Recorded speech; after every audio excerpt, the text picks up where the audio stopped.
lorsque le financement est fini. Lorsque l'accompagnateur principal aussi peut-être va dans une autre zone, les autres acteurs qui étaient impliqués, donc on sent que la dynamique baisse et de plus en plus les résultats du projet ne sont plus ce que ça devait être pour la suite. Et donc c'est sur cet aspect-là que je pense qu'on doit beaucoup travailler pour maintenir la dynamique d'abord des communes.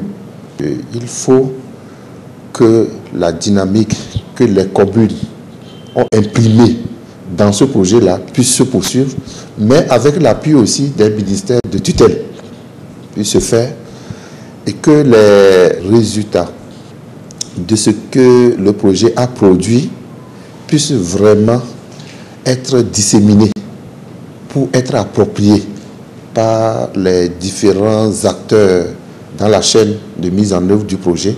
Sinon, ce que je crains, c'est qu'après le retrait de financement de l'Union européenne, les autres partenaires au développement qui n'étaient pas impliqués, je ne sais pas comment les ministères de tutelle, ni les communes vont les mobiliser à la gestion de la consolidation des acquis qui sont très importantes de par les résultats que nous avons eu. Donc pour nous allons veiller à ce que nous serons présents dans la zone parce que nous avons des activités dans la zone pour veiller à maintenir cette dynamique-là et à faire en sorte de voir quelle est la suite qui va être donnée au projet de façon à ce que les résultats soient durables.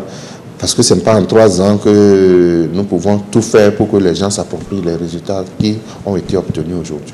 Résultat très satisfaisant, mais quel avenir pour le Padaé après 2010? Cette question a fait l'objet d'un atelier d'élaboration du plan de développement du CIFA avec une vision d'ici à 2015.